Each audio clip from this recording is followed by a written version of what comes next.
नमस्कार, देश न्यूज में आपका स्वागत है। मैं हूं आपके साथ धर्मिष्ठा। खबरों की शुरुआत करेंगे हेडलाइन से। कमलनाथ के आवास पर कांग्रेस पर्यवेक्षकों की बैठक। दिग्विजय, वेणुगोपाल और सुरजेवाला भी बैठक में मौजूद।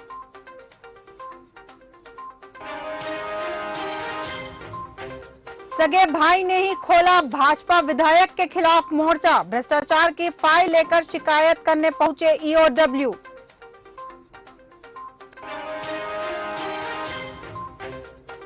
मध्य प्रदेश पुलिस भर्ती फर्जीवाड़ा। सीबीआई कोर्ट ने आरोपी को सुनाई 4 साल की सजा। 14,000 का जुर्माना भी लगाया।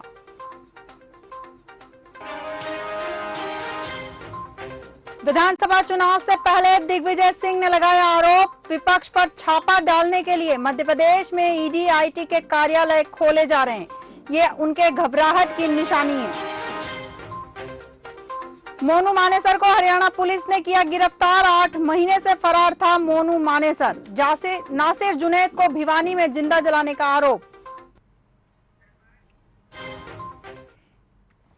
खबरें विस्तार से। छत्तीसगढ़ के दंतेवाड़ा जिले में मंगलवार को भाजपा की परिवर्तन यात्रा शुरू हो रही है। केंद्रीय गृह मंत्री अमित शाह इस यात्रा को हरी झंडी दिखाएंगे। 10 दिन में अमित शाह का यह दूसरा छत्तीसगढ़ दौरा है। इससे पहले वे 2 सितंबर को रायपुर पहुंचे थे। इससे पहले गृह मंत्री दंतेवाड़ा स्थित करली पुलिस लाइन पहुंचेंगे। वहां से बस्तर की आराध्य देवी मां दंतेश्वरी का दर्शन करने के बाद सभा स्थल जाएंगे। बस्तर दौरे की लेकर पुलिस ने सुरक्षा के पुख्ता इंतजाम कर रखे हैं। कार्यक्रम स्थल और उसके आसपास के इलाकों में करीब 2000 से ज्यादा जवानों की तैनाती की गई है। इनमें डीआरजी, सीपीआरएफ, कोबरा, एसटीएफ के जवान तैनात हैं। हजारों की भीड़ में ग्रामीण वेशभूषा में सरेंडर नक्सली और इंटेलिजेंस की टीम को भी तैनात किया गया है, जो आने जाने वाले लोगों की पहचान करेंगे।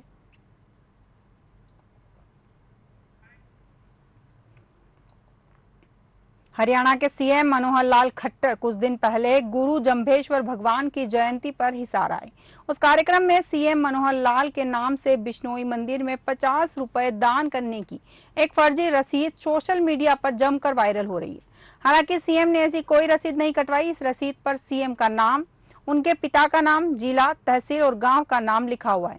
साथ ही प्राप्तकर्ता के हस्ताक्षर भी किए हुए हैं। इस फर्जी रसीद के वायरल होने के बाद बिश्नोई सभा और गुरु जंभेश्वर लंगर सेवा समिति हिसार के पदाधिकारियों की मीटिंग हुई। मीटिंग में समिति के प्रधान सहदेव काली रामणा ने सिटी थाना पुलिस को जांच के लिए शिकायत सौंपी है।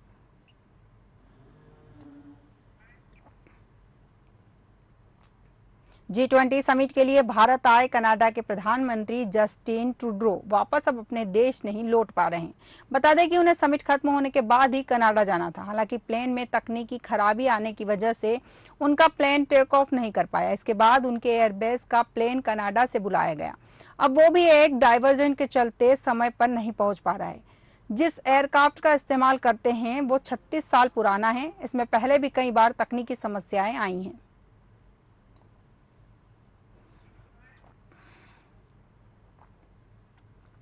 371 करोड़ रुपए के स्किल डेवलपमेंट घोटाले में गिरफ्तार हुए आंध्र प्रदेश के पूर्व मुख्यमंत्री चंद्रबाबू नायडू को सोमवार को 14 दिन की न्यायिक हिरासत में राजामुंद्री जेल भेज दिया गया। इस बीच राज्य के क्राइम इन्वेस्टिगेशन डिपार्टमेंट यानी सीआईडी ने कोर्ट में एक याचिका दाखिल करके चंद्रबाबू की 15 दिन की कस्टडी मांगी है।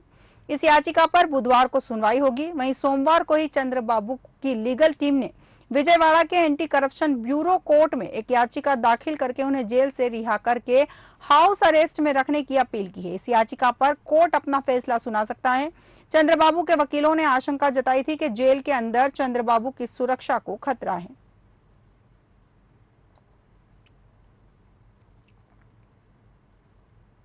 हरियाणा पुलिस ने मोनू मानेसर को गिरफ्तार कर लिया है। मोनू मानेसर पर भिवानी में जिंदा जलाए नासिर जुनैद हत्याकांड में शामिल होने का आरोप है। उसे राजस्थान पुलिस के हवाले किया जाएगा। मोनू को उसे गांव मानेसर से पकड़ा गया है। वह पिछले 8 महीने से फरार था। आपको बता दें 16 फरवरी 2023 को हरियाणा के भिवानी में बोलेरो गाड़ी में 2 जली हुई लाशें मिली थी। जांच में पता चला कि ये लाशें राजस्थान के भरतपुर जिले के घाटमिका गांव के जुनैद और नासिर की थी। हरियाणा के कई गोरक्षकों पर उनकी हत्या का आरोप लगाए। इनमें सबसे चर्चित नाम मोनू मानेसर उर्फ मोहित यादव का था।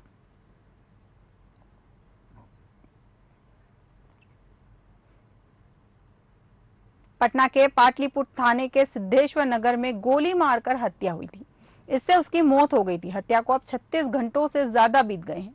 पुलिस अभी तक कारणों का पता नहीं लगा पाई है। हालांकि पुलिस का दावा है कि बहुत जल्द आरोपियों को गिरफ्तार कर लेंगे। राज की हत्या उसके घर से महज 100 मीटर की दूरी पर हुई।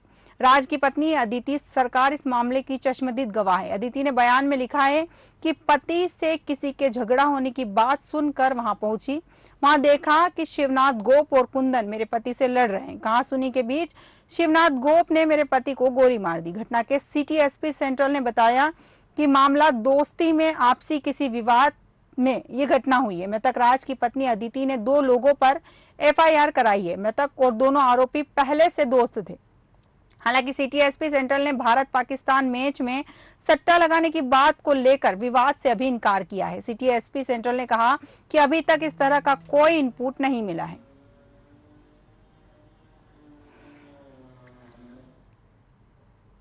कांग्रेस की राष्ट्रीय महासचिव प्रियंका गांधी वाड्रा हिमाचल पहुंच गई है। प्रदेश में प्रियंका गांधी सदी की सबसे भीषण त्रासदी के पीड़ितों से मिलेगी।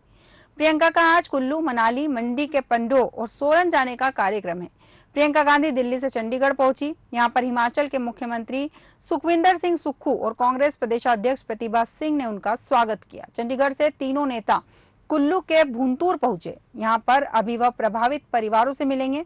कुल्लू और मंडी जिले में 8 से 11 जुलाई के बीच की भारी बारिश ने हाहाकार मचाया है। वहीं सोन और शिमला जिले में भी भारी बारिश से त्राही त्राही मची है। इससे जान व माल का रिकॉर्ड नुकसान हुआ। इसे देखते हुए प्रियंका गांधी भी आज हिमाचल के आपदा प्रभावित क्षेत्रों में पहुंच रही है। प्रियंका से पहले भारतीय जनता पार्टी के राष्ट्रीय अध्यक्ष जगत प्रकाश नारायण, केंद्रीय मंत्री नितिन गडकरी भी हिमाचल के आपदा प्रभावित क्षेत्रों का दौरा कर चुके हैं।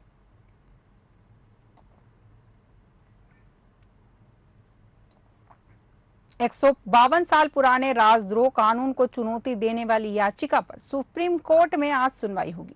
इस मामले की सुनवाई chief justice D Y Chandrachud, justice J B Pardiwala और जस्टिस मनोज मिश्रा की बेंच करेगी। इससे पहले 1 मई को केंद्र सरकार ने सुप्रीम कोर्ट से कहा था कि राजद्रोह को अपराध बनाने वाली आईपीसी की धारा 124A की समीक्षा की जा रही है। इसके बाद कोर्ट ने सुनवाई स्थगित कर दी। हालांकि सुनवाई की तारीख आने से पहले ही 11 अगस्त 2023 को गृह मंत्री अमित शाह ने लोकसभा में 163 साल पुराने 3 कानूनों में बदलाव के लिए बिल पेश किया।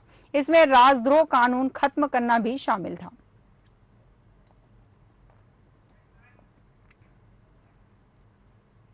महात्मा गांधी ग्राम सेवा केंद्र BLE संघर्ष समिति के बैनर तले अपनी लंबित मांगों को लेकर धरना दिया।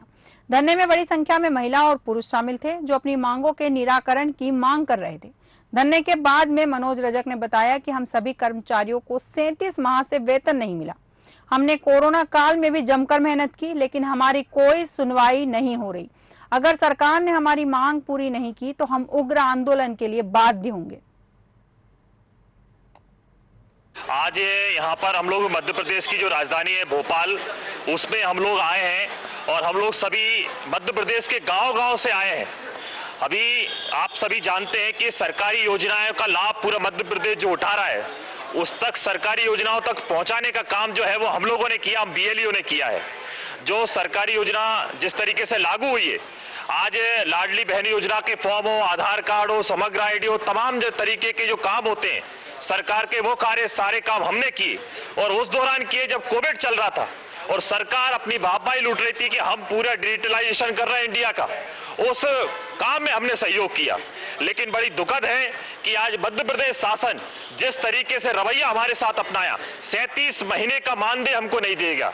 हम सभी लोग बेरोजगार हैं, गरीब परिवार से आते हैं, जैसे तैसे करके हमने अपना सिस्टम तैयार किया, पैसा लिया, लोन लिया और हमने सरकार की सेवाएं दी, पर उसका खामियाजा ये भुगतना पड़ा कि आज 37 महीने से दर बदर भटक रहे हम लोग। भोपाल में आयोजित होने वाली बाघेश्वर धाम की कथा के कार्यक्रम में परिवर्तन किया गया है। परिवर्तन कार्यक्रम के बारे में आयोजक चिकित्सा शिक्षा मंत्री विश्वास सारंग ने बताया कि अब भोपाल में पंडित धीरेन्द्र कृष्ण शास्त्री की कथा अब 26 सितंबर से 28 सितंबर तक होगी। कार्यक्रम ने बदलाव मौसम विभाग द्वारा जारी बारिश के अलर्ट को लेकर किया गया है। मौसम विभाग ने आशंका व्यक्त की है कि 14 से लेकर 19 सितंबर तक भोपाल में भीषण बारिश होने के आसार हैं। हमने ये निश्चित किया है कि बागेश्वर धाम वाले पीठाधीश्वर परम पूज्य धीरेन्द्र शास्त्री जी की हनुमान कथा अब भोपाल में 26, 27 और 28 सितंबर को होगी। पहले ये कथा 14, 15, 16 और 17 सितंबर को भोपाल में आयोजित की जा रही थी। समिति ने निर्णय लिया है कि भीषण बारिश की आशंका के कारण बागेश्वर धाम गुरुजी की कथा 26, 27 और 28 सितंबर को भोपाल में आयोजित की जाएगी। पीपल्स महल परिसर में करोद क्षेत्र में यह आयोजन होगा। 26 तारीख को विशाल शोभा यात्रा निकलेगी उसी स्थान अन्ना नगर से। 27 और 28 तारीख को हनुमान कथा का आयोजन होगा। 28 तारीख को दिव्य दरबार लगेगा और उसी दिन हम सब मिलकर बागेश्वर धाम वाले गुरुजी के सानिध्य में अनंत चतुर्दशी का कार्यक्रम भी मनाएंगे। घर में जो हमने गणपति स्थापित किए हैं बागेश्वर धाम वाले गुरुजी के सानिध्य में विसर्जित करेंगे और उनकी पूजा अर्चना करेंगे। मैं समस्त भोपाल वासियों को, मध्य प्रदेश वासियों को, देशवासियों से अनुरोध करता हूं कि अब भोपाल में बागेश्वर धाम वाले पीठाधीश्वर महाराज पंडित धीरेन्द्र शास्त्री जी की हनुमान कथा 26, 27 और 28 सितंबर को आयोजित की जाएगी। आप सब सादर आमंत्रित हैं।